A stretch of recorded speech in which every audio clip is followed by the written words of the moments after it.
श्री स्वामी समर्थ। मी मोहिनी विजय निंबाळकर तुमचं माझ्या यूट्यूब चॅनलमध्ये खूप खूप स्वागत आहे। आजच्या व्हिडिओमध्ये आपण बघणार आहोत अमावस्येच्या रात्री इथे लावा एक दिवा, तुमचे प्रत्येक संकट मिटेल।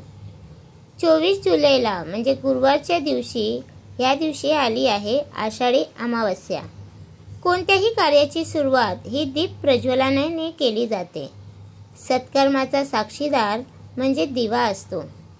अगदी प्राचीन काळापासून दररोज सायंकाळी 3 सांजेला देवासमोर तेलाचा किंवा तुपाचा दिवा लावण्याची पद्धत आहे।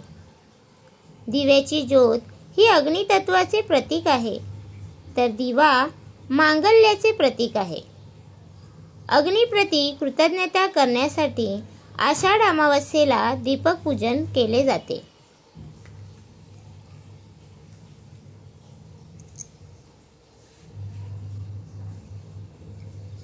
यावर्षी 23 जुलै रोजी म्हणजे बुधवारी रात्री 2:28 आषाढ अमावस्याची सुरुवात होणार आहे आणि ती 24 जुलै रोजी रात्री 12:40 संपणार आहे।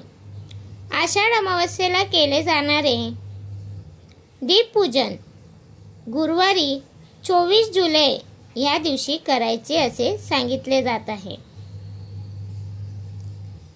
अमावस्येच्या दिवशी पितृ व पूर्वजांचे आशीर्वाद मिळवण्यासाठी काही उपाय देखील केले जातात।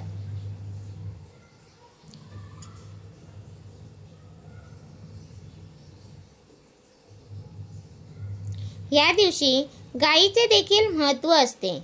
यावेळी ही अमावस्या 24 जुलै गुरुवारी आली आहे। गायीला आपण असे कोणते खाद्यपदार्थ द्यावे जेणेकरून आपल्याला आशीर्वाद मिळेल आणि देवाची कृपा आपल्याला आशीर्वाद म्हणून मिळेल। तसे तर सर्व प्रकारचे पूजन आपण करणारच आहोत, त्याचे फळही आपल्याला मिळेल, परंतु आपण खास एक उपाय गायीच्या संबंधित पाहणार आहोत। या दिवशी आपण गायीला हिरव्या रंगाची फळे तसेच हिरव्या रंगाचा चारा खाऊ घालावा। जसे पेरू, सीताफळ, द्राक्ष यातील कोणतेही फळ आपण गायीला देऊ शकता। जर फळे नसतील तर हिरव्या पालेभाज्या किंवा अगदी गवत खाऊ घातले तरी चालते।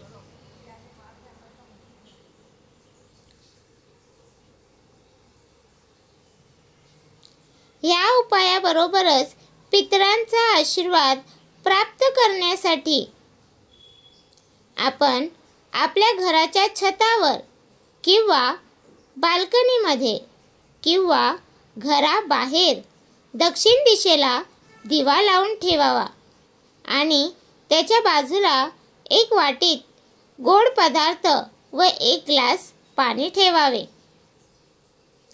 त्यानंतर आपण आपल्या पूर्वजांकडे आपल्याला सुख, समृद्धी आणि समाधान मिळण्यासाठी प्रार्थना करावी।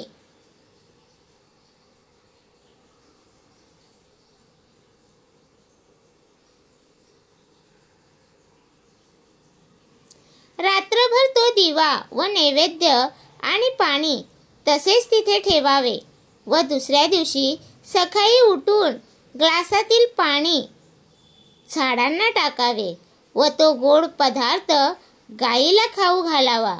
ह्या उपायामुळे कुंडलीतील पितृदोष असेल तर तो पितरांच्या आशीर्वादात बदलेल व आपल्या जीवनात सुख समाधान येईल। तर तुम्हाला हा माझा व्हिडिओ कसा वाटला प्लीज कमेंट करून नक्की सांगा। व्हिडिओ आवडल्यास लाईक करा, कमेंट करा आणि शेअर करायला विसरू नका। आणि तुम्ही अजूनपर्यंत आपल्या चॅनलला सबस्क्राईब केलं नसेल तर प्लीज जाऊन चॅनलला नक्की सबस्क्राईब करा। भेटूया उद्या एका नवीन व्हिडिओ सोबत। श्री स्वामी समर्थ।